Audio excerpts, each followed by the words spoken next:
The sound of knuckles against weathered pine echoed across the Montana plains like thunder, and that single knock would change 2 lives forever. August Turner stood inside his ranch house kitchen, staring at the untouched plate of beans on the wooden table, when the unexpected rap at his door made him freeze. Nobody came to the Turner ranch anymore. Not since Margaret had died 3 winters ago. Not since he'd made it clear through his silence and his solitude that visitors were about as welcome as a rattlesnake in a sleeping bag. The knock came again, more insistent this time, and August walked slowly to the door, his boots heavy on the floorboards. When he pulled open the door, the last thing he expected to see was a woman standing on his porch in the dying light of a September evening in 1884. She was tall and slim, with auburn hair pulled back in a braid that had seen better days. Her dress was dusty and patched in places, her boots worn through at the toes. But it was her eyes that caught him, green as spring grass and filled with a desperation that made his chest tighten. "I am sorry to bother you, sir," she said quickly, her voice steady despite the exhaustion written across her face. "My name is Martha Bennett. I have been traveling for 3 weeks from Wyoming Territory, and I heard in town that you might need help on your ranch. I can cook, clean, mend, help with livestock, and I am not afraid of hard work. I need employment, and I will work harder than anyone you have ever hired." August stared at her, his mind struggling to process what was happening. He had mentioned to the mercantile owner in Panamint 2 months ago that he could use some help. But that had been in a moment of weakness when the loneliness had pressed down on him like a physical weight. He had not expected anyone to actually show up, and certainly not a woman traveling alone across dangerous territory. "Miss Bennett," he started, his voice rough from disuse. He rarely spoke these days except to his horses. "This is a cattle ranch in the middle of nowhere. The nearest neighbor is 5 miles away. Town is 7 miles. It is hard, lonely work, and I cannot pay much." "I do not need much," she said quickly. "Just room and board and enough to save for my own place eventually. I promise you will not regret giving me a chance." August should have said no. Every logical part of his brain told him this was a terrible idea. A single woman working for a widower would set tongues wagging all over Panamint, but something in her eyes made him hesitate. He recognized that look because he saw it in his own mirror every morning. It was the look of someone who had lost everything and was fighting to build something from the ashes. "You can stay in the small cabin out back," he heard himself say. "It is not much, but it has a stove and a bed.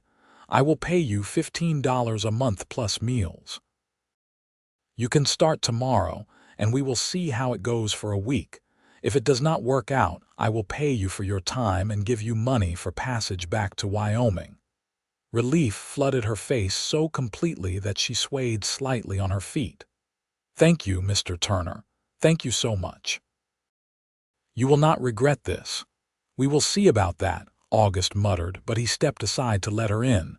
"Have you eaten?" "Not since this morning." He gestured to the table where his own untouched supper sat. "Sit. I will make more." Martha hesitated only a moment before sinking into the chair. August watched her try to eat slowly with dignity, but he could see the hunger in every movement. He turned to the stove and began preparing another plate, his mind racing. What had he just done? He had been alone for so long, had built his walls so high, and now this woman had knocked on his door and he had let her in. As they ate in silence, August studied her from beneath his lowered brows. She looked to be in her mid-20s, maybe 25 or 26. Old enough to have seen some hard times, young enough to still have hope in her eyes despite whatever had brought her here. There was something refined about her despite the rough clothes and the travel-worn appearance. She held her fork properly, kept her elbows off the table, and when she finished eating, she automatically began gathering the plates. "Leave them," August said. "You start work tomorrow. Tonight you rest. Come on, I will show you the cabin." He lit a lantern and led her out the back door, across the dusty yard to the small structure that sat about 30 yards from the main house. It had been the original homestead cabin when his father first claimed this land back in 1868. August had been just 10 years old then, helping his father build this ranch from nothing. Now his father was dead, his mother was dead, his wife was dead, and he was 36 years old and so tired of being alone that he had just hired a woman he did not know based on nothing more than the desperation in her eyes. The cabin was small, just one room with a narrow bed, a potbelly stove, a washstand, and a small table with one chair. Dust covered everything, and August felt a flush of embarrassment as he looked at it through fresh eyes. "I will clean it tomorrow before you move in," he said quickly. "Tonight you can take the spare room in the main house." "No," Martha said firmly. "This is perfect. I will clean it myself right now. I am used to making do, Mr. Turner. This is a palace compared to some places I have stayed." August wanted to ask where she had stayed that made this dusty cabin look good, but he bit back the question. It was not his business. She was here to work, nothing more. "There are blankets in the chest at the foot of the bed," he said. "Well water is from the pump by the barn. Outhouse is behind the cabin. I get up at dawn and expect you to do the same. Breakfast is at sunrise." "I will be ready," Martha promised. August nodded and turned to leave, then paused at the door. "Miss Bennett, what brought you all the way from Wyoming to Montana looking for ranch work?" In the lamplight, her face was half shadow, but he saw her jaw tighten. "The same thing that brings most people west, Mr. Turner. I needed a fresh start." He understood that. He nodded once and left her to settle in. Back in the main house, August stood at his bedroom window and watched the lamplight flicker in the cabin. He had not had anyone else on this property since Margaret died. The ranch hands he hired came from town during roundup and branding season, but they never stayed on the property. This was different. This felt like something was shifting, like the careful, lonely life he had built was about to crack open, and he was not sure if that terrified him or gave him the first flutter of hope he had felt in 3 years. The next morning, August was up before dawn as always. He dressed in the dark, pulled on his boots, and headed to the kitchen to start coffee. He was surprised to find lamplight already glowing and the smell of fresh coffee filling the room. Martha stood at the stove, her hair neatly braided, wearing the same dress as yesterday but somehow looking fresher, more put together. "Good morning, Mr. Turner," she said. "I took the liberty of starting breakfast. I hope you like biscuits and gravy." August stared at the table, which was set with plates, forks, and cups. The coffee pot sat steaming in the center. He could not remember the last time someone had made him breakfast. "You did not have to do this." "I am earning my keep," Martha said simply. "Please sit. Everything is ready." The biscuits were perfect, golden and fluffy. The gravy was rich and savory. August ate 3 biscuits before he even realized what he was doing, and when he looked up, he caught Martha smiling slightly. "I take it the cooking is acceptable?" she asked. "It is good," August admitted grudgingly. "Real good." After breakfast, August showed Martha around the ranch. He had 200 acres of decent grazing land, about 100 head of cattle, a dozen horses, chickens, 2 milk cows, and a few pigs. The ranch could support more, but August had let things slide these past few years. He did the bare minimum to keep everything running, but nothing more.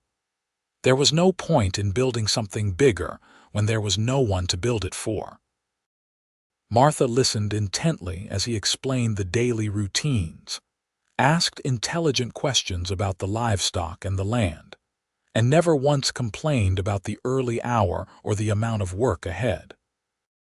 By mid-morning, August had her mucking out stalls while he rode out to check on the cattle in the north pasture. He found himself thinking about her as he rode, which annoyed him. He had not thought about a woman in that way since Margaret died, had not wanted to. Margaret had been his childhood sweetheart, the only woman he had ever loved. They had married when he was 23 and she was 21. They had 10 good years together before the fever took her one brutal winter. August had buried her in the small cemetery on the hill overlooking the ranch, and he had buried his heart with her. But there was something about Martha Bennett that had awakened something in him he thought was long dead. Maybe it was just the simple human need for companionship. Or maybe it was the way she looked at his ranch, not with pity at its rundown state, but with possibility in her eyes. When August returned to the ranch at noon, he expected to find Martha where he had left her.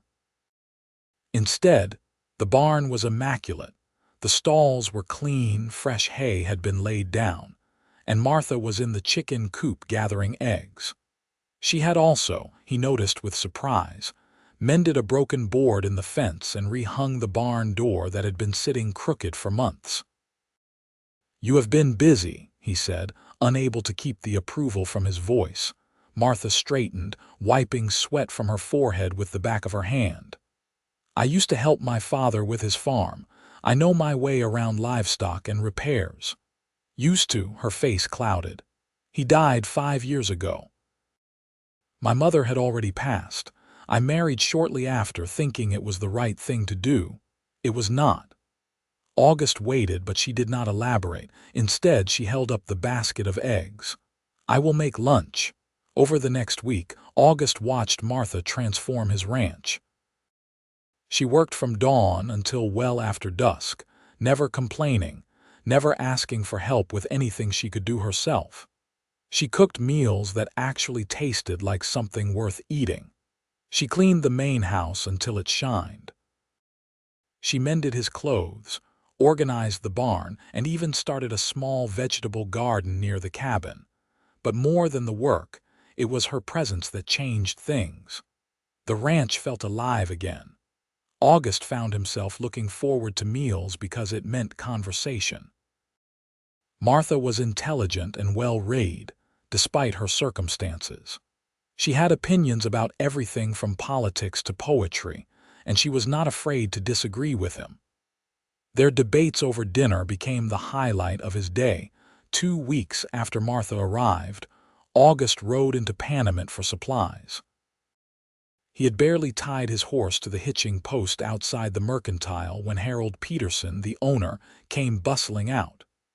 "August Turner, heard you got yourself a housekeeper," Harold said, his eyes gleaming with gossip. "Woman traveling alone from Wyoming is what I heard." "She is a ranch hand, not a housekeeper," August corrected, "and she is a hard worker." "I am sure she is," Harold said in a tone that suggested he thought no such thing. "But people are talking, August. A single woman living on your property, you know how that looks." August felt his jaw tighten. "I know exactly how it looks to small minds. Miss Bennett needed work, I needed help. That is all there is to it." But as he loaded supplies into his wagon, August could feel eyes on him from every direction. He saw women whispering behind their hands, saw men exchanging knowing looks. By the time he headed back to the ranch, his mood was black as a thundercloud. Martha took one look at his face when he returned and wisely said nothing. She helped him unload the supplies in silence, and it was not until they were sitting down to supper that August finally spoke. "Town is talking about you being here." Martha set down her fork carefully. "I expected they would. Small towns are the same everywhere. If it bothers you, if you want to leave, I will understand." "Does it bother you, Mr. Turner?" August met her green eyes across the table. "No. I stopped caring what people thought a long time ago, but I do not want you to feel uncomfortable or to damage your reputation." My reputation was damaged long before I came here, Martha said quietly. That is why I left Wyoming. My husband was not a good man, Mr. Turner. When he died, people blamed me even though it was his own drinking that killed him. I could not stay there anymore. So I came here looking for a fresh start, and I found work with a fair man who treats me with respect. What the town thinks about that is their problem, not mine. August felt something warm unfurl in his chest. You are a remarkable woman, Miss Bennett. Martha, she said. I think after 2 weeks of working together you can call me Martha. Only if you call me August. She smiled, and August realized it was the first time he had seen her truly smile. It transformed her face, made her beautiful in a way that had nothing to do with her features and everything to do with the joy that lit her from within. As September turned to October, the routines of the ranch settled into something comfortable. August and Martha worked side by side during the day, building on each other's strengths, learning each other's habits.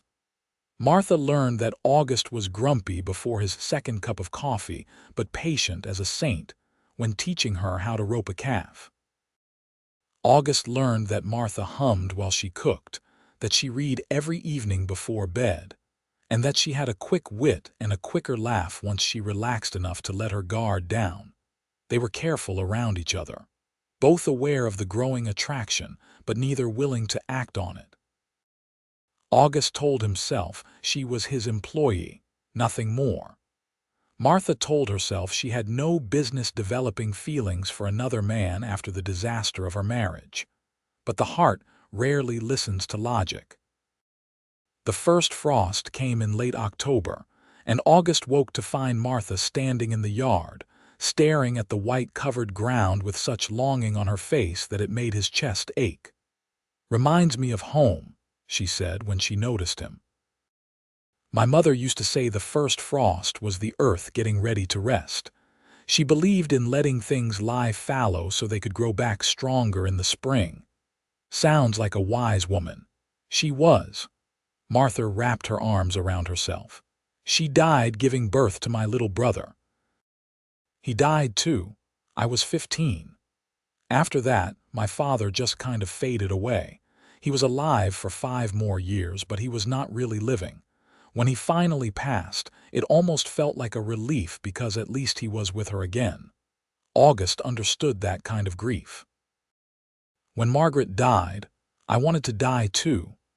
I used to ride out to her grave and just sit there, hoping I would freeze to death or that my heart would just stop. But it kept beating and spring kept coming, and eventually I realized I had a choice. I could let the grief kill me, or I could keep going.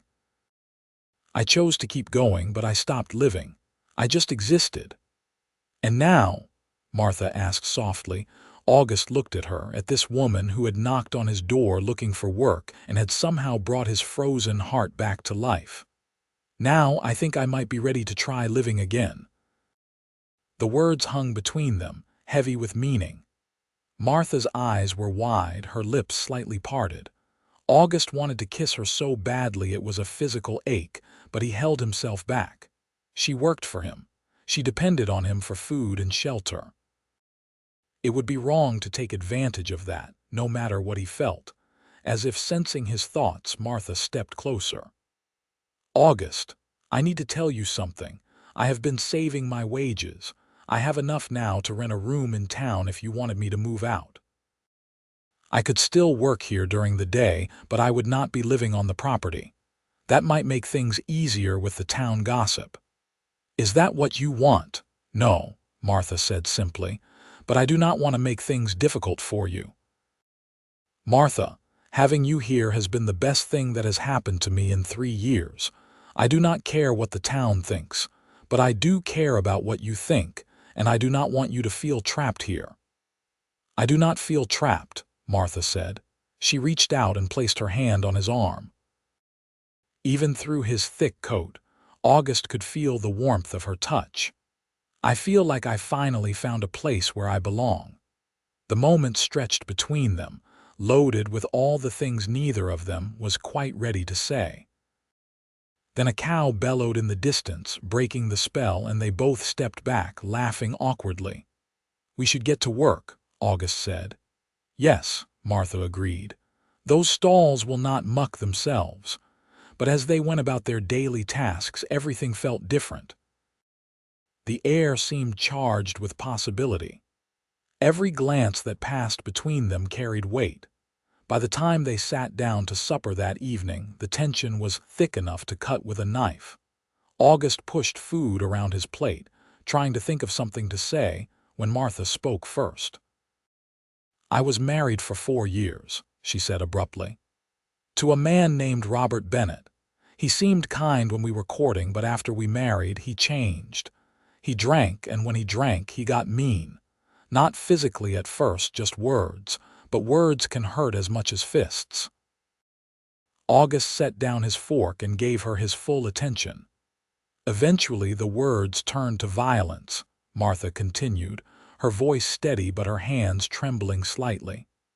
"I left him twice, but he always found me and promised to change. The last time I left, I went to stay with my friend Sarah in the next town over. Robert showed up drunk, demanding I come home. Sarah's husband threw him out and Robert got on his horse and rode off. He was so drunk he fell off and broke his neck. Some people said I killed him, that I somehow caused it even though I was not even there. Others said I drove him to drink. Nobody wanted to hear that Robert had been a drunk and a bully long before he met me, so I sold everything I had and left. I have been moving from town to town for the past year, working where I can, trying to outrun the whispers. When I got to Panamint and heard you needed help, I thought maybe this could be a place where I could finally stop running." August reached across the table and took her hand. "You are safe here, Martha. Nobody is going to hurt you or judge you, not while I am around. And for what it is worth, I do not think you have anything to be ashamed of. You survived something terrible and you had the courage to leave. That makes you one of the strongest people I have ever met." Martha's eyes filled with tears. "You really mean that?" Every word. She squeezed his hand and something passed between them that was deeper than words. August realized that somewhere along the way, without meaning to, without planning it, he had fallen in love with Martha Bennett. The realization should have terrified him, but instead it filled him with a fierce joy. "Martha," he said slowly, "I think we need to talk about what is happening between us." "I know," she said. "I have been feeling it too, but August, I am afraid. What if I am not ready for this? What if I am broken from what Robert did?" "You are not broken," August said firmly. "You are healing, and that takes time. We can take all the time you need. I am not going anywhere, you promise." "I promise." They sat there holding hands across the table as the lamplight flickered and the wind howled outside. It was not a declaration of love or a passionate embrace, but it was honest and real, and that meant more than any grand gesture could have. November brought the first real snow. August and Martha worked together to prepare the ranch for winter, bringing the cattle closer to the barn, stocking up on feed and supplies. They fell into an easy partnership, anticipating each other's needs, working in comfortable silence or engaging in deep conversations about everything and nothing. One evening, as they were finishing up in the barn, a blizzard blew in with shocking speed. One moment the sky was merely overcast, and the next, snow was falling so thick August could barely see his hand in front of his face. "We need to get to the house," he shouted over the wind. Martha grabbed his arm and together they stumbled through the whiteout. August aimed for where he knew the house should be, but the wind kept pushing them off course. His face was numb, his fingers frozen, and he could feel Martha starting to stumble beside him.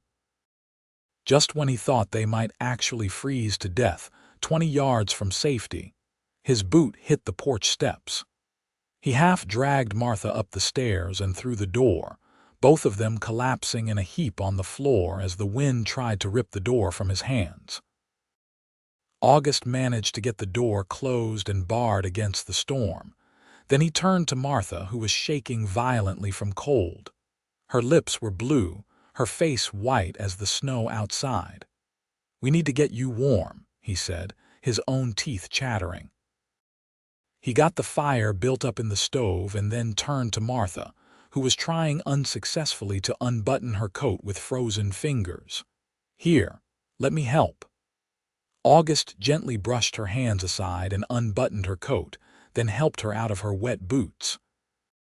He grabbed blankets from the bedroom and wrapped them around her, then made her sit close to the fire while he heated water for coffee. By the time they both had hot cups in their hands, and the feeling was returning to their extremities, the storm was in full fury outside. The wind shrieked like a living thing and snow piled against the windows. "That was close," Martha said, her voice still shaky. "Another few minutes and we would not have made it." August nodded grimly. "The cabin is too far. You will stay here tonight." "You can take the bedroom. I will sleep out here by the fire." But as the night wore on and the temperature continued to drop, it became clear that even with the fire blazing, the main room was too cold to sleep in. August sat huddled in his blankets, trying not to shiver when Martha appeared in the bedroom doorway. "This is ridiculous," she said. "The bedroom has residual heat from the stove pipe, and there are more blankets. We are both adults. We can share a room without impropriety." "You take the bed, I will sleep on the floor." "I am not letting you sleep on the floor," August protested. "Then we share the bed." "August, we are going to freeze to death out of misplaced propriety. I trust you, and I think you trust me. We can keep our clothes on and maintain a proper distance." August knew she was right, but the thought of sleeping beside Martha made his heart race for reasons that had nothing to do with the cold. Still, practical concerns won out. They would both be useless tomorrow if they froze tonight. "All right," he agreed. "But if you are uncomfortable at any point, you say so." They settled into the bed, both fully clothed, a careful distance between them. But as the night deepened and the cold intensified, they gradually moved closer, seeking warmth. By midnight, Martha was curled against August's side, her head on his shoulder and his arm was around her. It felt natural, right, like this was where they were both meant to be. "August," Martha's voice was soft in the darkness. "Yes, I am not afraid anymore, not with you." August's throat tightened with emotion. He pressed a kiss to the top of her head, a gentle gesture that conveyed everything he could not yet put into words. "Sleep, Martha, I have got you." The storm raged for 3 days. August and Martha were trapped inside together, and the forced proximity stripped away the last of their careful defenses. They talked for hours, sharing stories from their pasts, dreams for the future. They cooked together, played cards, read aloud to each other. And each night they lay together in the bed, holding each other for warmth, the physical closeness building an emotional intimacy that was deeper than passion. On the morning of the 4th day, August woke to silence. The wind had finally stopped. He looked down at Martha, still asleep in his arms, her face peaceful in the gray dawn light. She was beautiful, but more than that, she was everything he had not known he needed.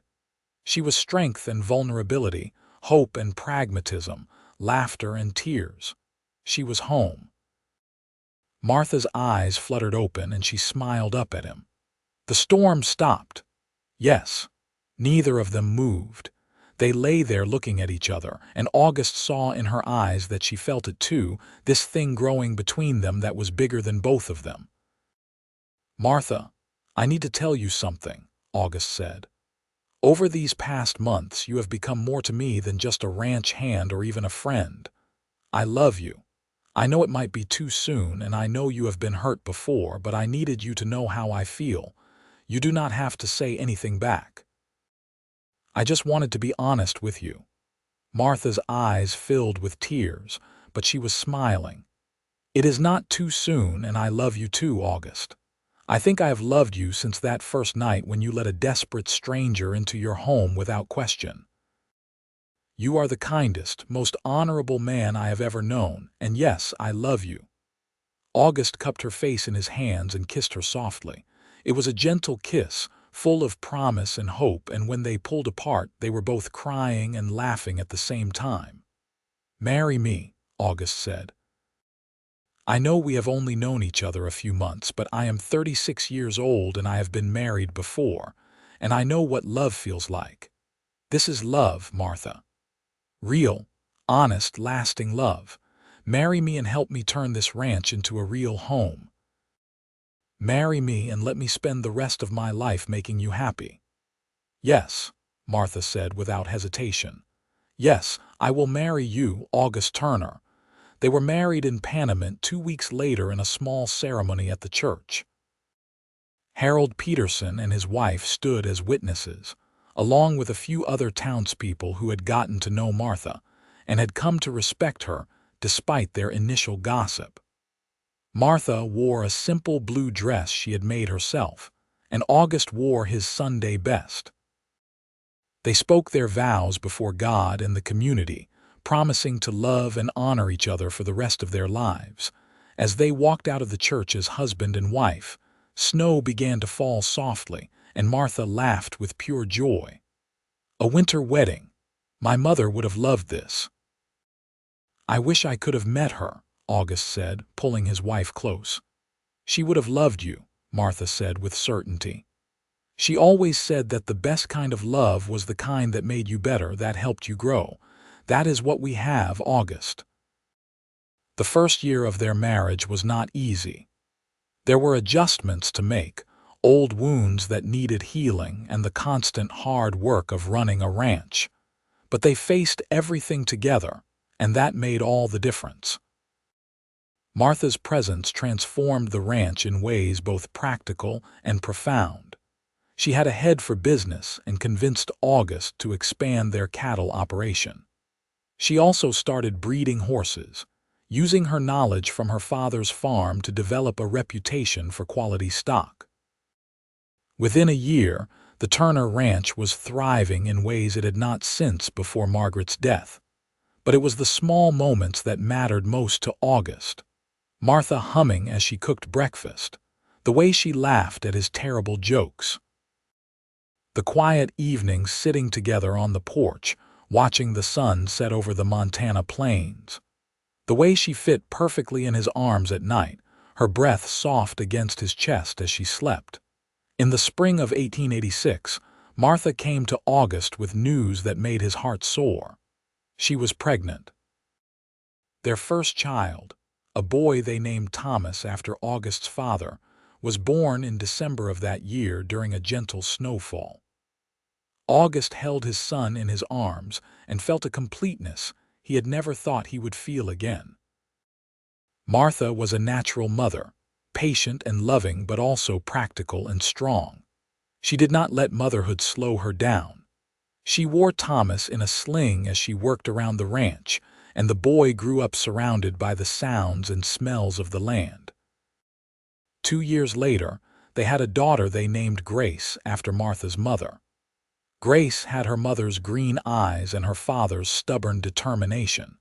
She was walking before she was 10 months old and talking in full sentences by the time she was 2. The ranch continued to prosper. August and Martha worked hard, saved their money, and eventually bought an additional 100 acres from their neighbor who was retiring. They hired 2 permanent ranch hands, young men from town who were grateful for steady work and who respected Martha as much as they did August. The people of Panamint, who had once gossiped about the propriety of Martha living on August's ranch, now pointed to the Turners as an example of a successful marriage and a well-run operation. Martha became known for her kindness to travelers passing through, often feeding people who were down on their luck and sending them on their way with a full stomach and a few coins. She never forgot what it felt like to be desperate and alone. August watched his wife and children with wonder. Some days he could barely remember the lonely, broken man he had been before that September evening when Martha knocked on his door. She had saved him in every way a person could be saved, and he told her so often. "You saved me too," Martha always replied. "We saved each other." In the summer of 1890, Thomas was 3 and Grace was just over a year old when Martha found out she was pregnant again. This pregnancy was harder than the first two. Martha was sick more often, and August worried constantly. But on a cold February morning in 1891, Martha gave birth to twin girls they named Sarah and Catherine. August held his 2 tiny daughters and felt his heart expand even more. He had not known it was possible to love this much. The ranch house that had once been cold and silent was now filled with the sounds of children laughing, playing, and occasionally fighting.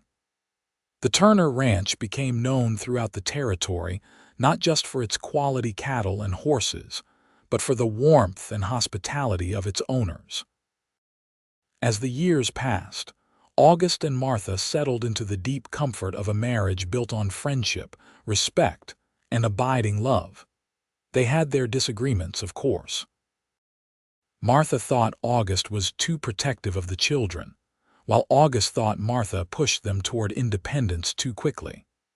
But they always talked things through, always found compromise, and their children grew up seeing what a healthy, loving partnership looked like. Thomas grew into a serious boy who loved the ranch and the animals. By the time he was 10, he could rope a calf as well as any adult, and he had his father's patience and quiet strength. Grace was wild and free, always climbing trees and exploring. The twins, Sarah and Catherine, were inseparable and completely different. Sarah was thoughtful and loved books, while Catherine was all action and adventure. In the spring of 1895, when Thomas was 8, Grace was 6, and the twins were 4, August took his family on a trip to Wyoming. Martha had not been back since she left, and August thought it was time she returned, not as a woman fleeing judgment, but as a successful rancher's wife with a beautiful family. They stayed with Martha's old friend Sarah, who had stood by her when everyone else had judged. Sarah cried when she saw Martha step out of the wagon, well-dressed and confident with a handsome husband and 4 healthy children. "You made it," Sarah said, hugging Martha tight. "You got your happy ending." "I did," Martha agreed, looking back at August and the children. "I really did." They visited Robert's grave because Martha said she needed closure. She stood looking at the headstone for a long moment while August held Thomas's hand and waited patiently. "I forgive you," Martha finally said to the grave. "Not because you deserve it, but because I am tired of carrying the anger. You have been dead for 6 years, and I have been alive. I chose life, Robert. I chose hope. I chose love. And I won." As they left the cemetery, August put his arm around Martha. "I am proud of you." "I am proud of me too," Martha said with a smile. "And I am grateful every single day that I had the courage to knock on your door that evening." "Best knock I ever heard," August replied. They returned to Montana with lighter hearts. The ranch continued to thrive. August taught Thomas everything he knew about ranching, and the boy soaked it up like a sponge. Grace showed an unexpected talent for training horses, and by the time she was 12, people were bringing their horses to the Turner Ranch specifically to have Grace work with them. The twins helped their mother in the house, but also worked alongside their father and brother in the fields. The Turner children grew up understanding that hard work was not something to be feared but embraced. In 1898, August turned 50 and Martha was 42. They sat on the porch one evening after the children had gone to bed, watching fireflies dance in the gathering dusk. "You ever think about that first night?" Martha asked. "When I knocked on your door looking for work, all the time," August admitted. "I think about how close I came to not opening the door, how close I came to sending you away." My whole life changed in that moment, Martha. Everything good I have now started with you standing on my porch, desperate and brave and willing to take a chance on a grumpy rancher who had given up on life. I was so scared, Martha confessed. I had been traveling for weeks, getting rejected everywhere I went because I was a woman alone. When I heard about your ranch, I almost did not come because I thought surely you would turn me away too. But something told me to try. One more time. Just one more door. I am glad you listened to that something, August said, taking her hand. Because I cannot imagine my life without you. You and the children, you are everything to me. You are everything to me too, Martha said, resting her head on his shoulder. We built something good here, August. Something that will last. And it did last. The Turner Ranch became one of the most successful operations in Montana. Thomas took over more and more of the daily management as August got older, proving himself to be an even better rancher than his father. Grace married a neighboring rancher's son in 1902 and continued to breed and train horses on her own property. Sarah became a teacher in Panamint, bringing education to children throughout the area. Catherine married a doctor and moved to Helena but visited often with her own growing family. August and Martha grew old together on the ranch they had built. They sat on the porch every evening, watching the sun set over their land, their children and grandchildren running through the house behind them. They held hands and remembered that September evening in 1884 when a desperate knock on the door had changed everything. August died peacefully in his sleep in the winter of 1915 at the age of 67. Martha held his hand as he passed, telling him she loved him, thanking him for the life they had built together. She buried him next to Margaret on the hill overlooking the ranch, knowing that both women had loved him and that his heart had been big enough for both of them in their time. Martha lived for another 8 years, staying active on the ranch with Thomas and his family. She watched her grandchildren grow, told them stories about their grandfather, and about the hard work and love that had built the Turner Ranch. She told them about taking chances, about knocking on doors even when you were scared, about choosing hope over despair. When Martha died in 1923 at the age of 67, she was buried next to August. The whole town of Panamint turned out for her funeral, and person after person stood to tell stories of her kindness, her strength, her generosity. The Turner children stood together, united in their grief but also in their gratitude for the parents who had given them such a strong foundation. Thomas, now running the ranch with his own children, stood looking at his parents' graves side by side on the hill. His sisters stood with him, and they held hands as they said their final goodbyes. They really loved each other, Grace said softly. Their whole lives, they never stopped choosing each other. They saved each other, Sarah added. Papa always said that they saved each other. They taught us what love should look like, Catherine agreed. Real love, the kind that lasts. Thomas nodded, unable to speak past the lump in his throat. He thought about all the things his parents had taught him. Hard work and integrity, kindness and strength. The importance of taking chances on people, the power of forgiveness, the way love could heal even the deepest wounds. Most of all, they had taught him that it was never too late for a second chance, never too late to open the door when opportunity knocked, never too late to choose hope over despair and love over loneliness.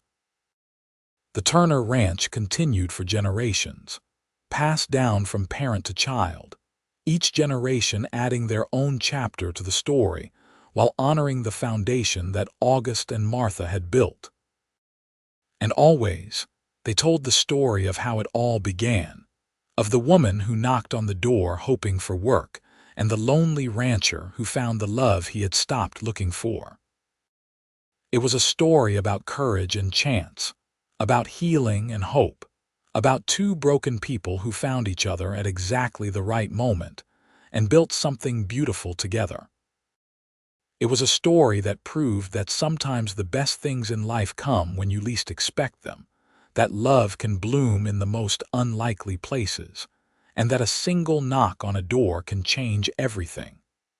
The Turner family never forgot where they came from or the love story that had started it all. On the wall of the ranch house, which was expanded and modernized over the years but never moved from its original location, hung a simple wooden plaque that Thomas had carved after his mother's death. It read, "Love is not finding someone to live with. It is finding someone you cannot live without." August and Martha Turner, 1884–1923, forever together.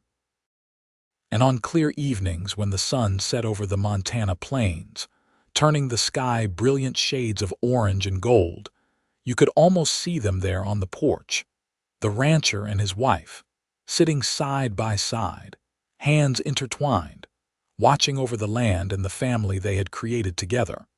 Their love story echoing through the generations as proof that the best kinds of love are worth waiting for, worth fighting for, and worth celebrating for all time.